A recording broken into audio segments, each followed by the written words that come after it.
Do you have a hard time when someone doesn't like you? Does it make you feel uncomfortable or agitated, or are you scared that someone might have negative feelings towards you? You know, for a lot of people with shyness, and I know for me for many years, when someone didn't like me, it went beyond discomfort or feeling a little nervous. I mean, it could bring on an onslaught of just feeling terrible about myself, feeling inadequate, feeling inferior, feeling unlovable, feeling shame, worthless. All this stuff would just start pouring out of me when someone didn't like me.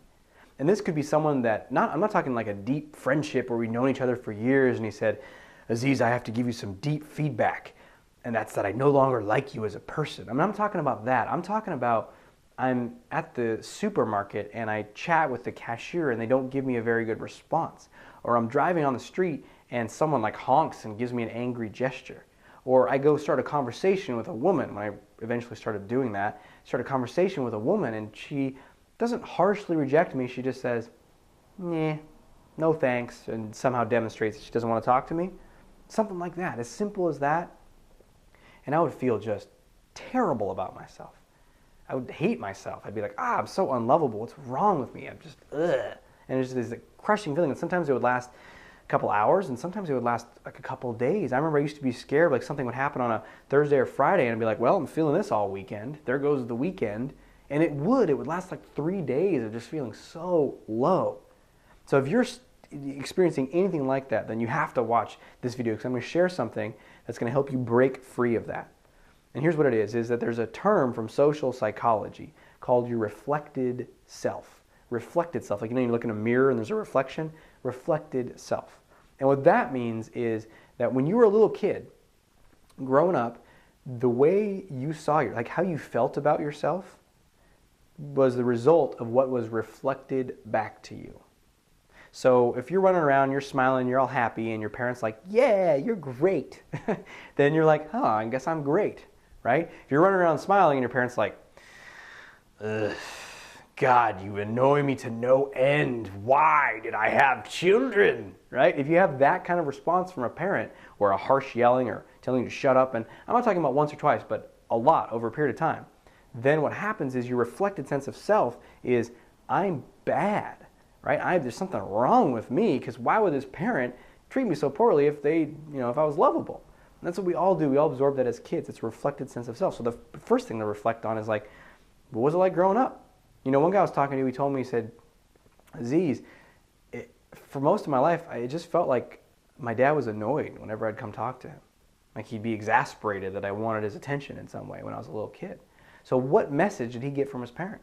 Not only a message from your parents, but we also have a reflected sense of self that's impacted by growing up in classrooms, in school, in middle school. Huge shifts can start to develop in your social confidence with middle school and your reflected sense of self. If everyone in your middle school, or 80% of them, are saying, you're weird, you're a freak, your ears are too big, we don't like you, it's really hard not to say, well, geez, I must be a freak, I must be weird, no one likes me. So that's the reflected sense of self. So the first part of this video is just to start looking at your life, like what kind of stuff was reflected back to me. But the next thing is, so what happens is you bring that to the present day, where someone says, no, I don't want to hang out with you, and you are taking all of that energy as like, well, that just shows that I'm no good, I'm unlovable. So the reason it's so charged is because you had all these negative experiences in the past, perhaps. But regardless of what's coming back at you, you have to learn how to counteract that, because you're going to get negative feedback. You're going to get a no. You're going to get rejections along the way, especially if you're pursuing something that matters to you, that's of value to you. So how do we counteract this? And the answer to that is there's another kind of self that we have. There's the reflected self, but there's also an internal sense of self. There's how you see yourself. There's a sense of knowing who you are and what you're good at and what you value and what you bring to the table.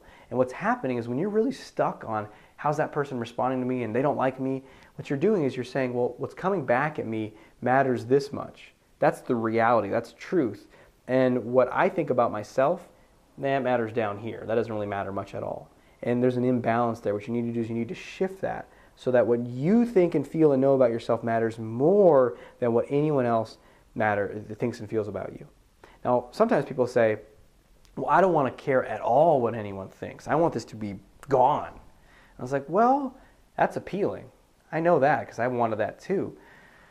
But think about that for a minute. If you really, truly did not care at all what anyone thought of you, then what would happen if someone that you cared about said, I love you? Or what if someone said, hey, I really respect you, and I think you're amazing at your art's amazing, your voice is amazing, your skills are great. I really respect and admire you. How would that get in? It wouldn't affect you. If you didn't care, you'd be like, nuts to you. So it's a balance, right? You just want to have it be more. You still want to be able to take in from the outside world. We're connected organisms. But you have to learn how to value your own internal sense of self more. So how do we do that? Here are 3 tips to start building your internal sense of self. The first thing is you got to start listening to yourself. Start listening to yourself. I mean, we live in a world that is so externally focused. You can wake up from the second you wake up. You got your email going. You can check it on your phone before you get out of bed. If you're doing that, by the way, it's a practice worth changing. But if you're checking your email right when you first get up, you can then be focused on the news or TV as you're getting ready, and you can be listening to the radio when you drive to work or music, and then you can get to work and be interacting with people face to face, and then there's no time to you, especially if you have a full life with friends or maybe even a family with kids. There's no time to really pay attention inward unless you make time to listen to yourself. Because the first thing in order to get an internal sense of self is you have to go internal. So even if it's just 5 minutes to begin, that means 5 minutes of just being with yourself when it's quiet. So if you're going, I love to go for walks. Try to go for a walk when during the day and don't bring your headphones. Don't listen to music, just be with yourself. Listen to yourself. If you're driving, flick off the music or the podcast, the radio for a minute and just be with yourself. What do I want? How's it going in my life right now? What am I passionate about? What am I struggling with? What do I feel about this thing going on in my life? What do I think about that? What are my opinions? Really paying attention to that stuff and valuing it. Notice if you have a pattern of just discounting everything about yourself, or if you turn off the radio or you walked without headphones, you'd just be bombarded by self-criticism and self-hatred. If that's happening for you, which it was for me for a long time, then you have to learn the skills of self-compassion and self-acceptance. My book, The Solution to Social Anxiety, has a whole chapter, 40 pages plus, dedicated exactly to that. So if that's blocking you from really listening to yourself and being with yourself, then you have to handle that. Check out the book. That'll help you do that. The next thing, though, is you have to learn how to take care of yourself. How to take care of yourself. That's another thing that we don't do. We don't listen to ourselves, but we also don't take care of ourselves. And the best way to do that is to start asking yourself that question on a regular basis. How do I take care of myself? What do I do right now to take care of myself? So if you have an experience where something that's being reflected back to you is negative, someone says, hey, you did a terrible job here, I don't think you're good enough. If you do get that feedback, how do I take care of myself? Getting on the bandwagon saying, yeah, Aziz, you're terrible. That's not taking care of myself. You have to be able to defend yourself. Stand by your own side. Be your own best friend. Be on your own side. Or as in my free ebook, 5 Steps to Unleash Your Inner Confidence, how to be a good coach to yourself. So you have to start asking yourself that question. In this moment, how can I take care of myself? And trust me, criticizing yourself and agreeing with any negative feedback is not taking care of yourself. And even if you don't get negative feedback, you just get, like in the example I told you about asking a woman out and getting rejected. If that's happening, how do I take care of myself after a rejection is going to lead to a whole host of interesting things. Maybe it means I go for a walk. Maybe it means I call up a good friend. Maybe it means I just go see a movie to get my mind off of things. But the key here is you have to learn how to take care of yourself. And the third and final thing, which is incredibly important for building that internal sense of self, is you have to be able to say no. You have to learn how to say no, because as long as you're saying yes to everything that comes your way, I mean, there's so many layers of connection now where you can get a request from someone who's a friend of a friend of a friend on Facebook you don't even really know, and all of a sudden, if you can't say no to them, then you're taking on more and more, and you're doing what you think everyone else wants. Perhaps you're being a nice guy. If you haven't seen my video on that, check that out. Perhaps you're being a nice guy. You're trying to do what everyone else wants, and you're not paying attention to what do I want. And the key factor there is being able to say no to what other people want and asking for what it is that you want and making that happen. So those are some just basic ways that you can start taking control of that internal sense of self and increasing it, which naturally decreases that external sense of reflected self that's coming back to you.